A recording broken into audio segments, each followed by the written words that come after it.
their own devices, and if there's a breach in the BYOD policy, it can cause some of the information to leak, or or they want to avoid it to avoid any disruptions within the overall education sector framework.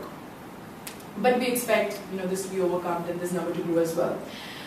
In terms of managed services, around 40% institutions use managed services as of 2015. And the popular services include 3D printing, printing, managed printing services, and storage. We expect this to move to things like 3D printing going forward, but we are looking at least like a 4 to 5 years time frame before that actually comes into being. And lastly, social media. So 60% of universities and schools in the region already use social media. Most of it is not Facebook or Twitter.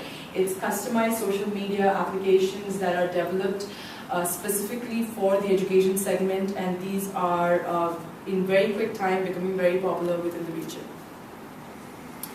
So in terms of the some of the differences between K-12 versus universities adoption dynamics. So within the 90 institutions surveyed, 50% of the schools were government run or owned, versus around 65% of the universities that were government run and owned. There is a difference in terms of the budgets allocated.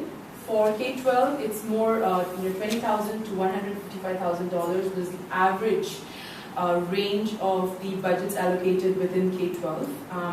Again, out of the 90 institutions surveyed, 69% of them were K-12 and 31% were universities. Universities tend to have a higher IT budget allocated. It was in the range of $50,000 to $1.7 million. This is obviously because universities need more complex infrastructure, laboratories, they need higher-end servers and storage. Some of these universities have also deployed high-performance computing environments in their campuses, for doing research and so on. So this is really important, and which is why there is a big difference between the average budgets allocated within K-12 versus that of universities. In terms of the IT budget increase, around 30% increase in budgets in K-12 versus the 2015 increase in IT budgets within universities were around 40%.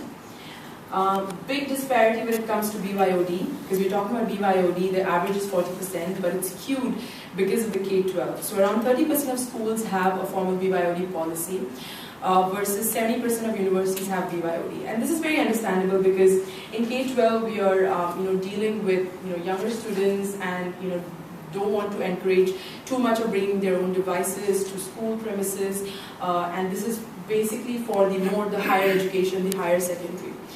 In universities, most university students tend to have their own laptops, their own tablets where they would like to work, where they would like to conduct their projects and so on. So most of the universities, 70% already have a formal BYOD policy in place.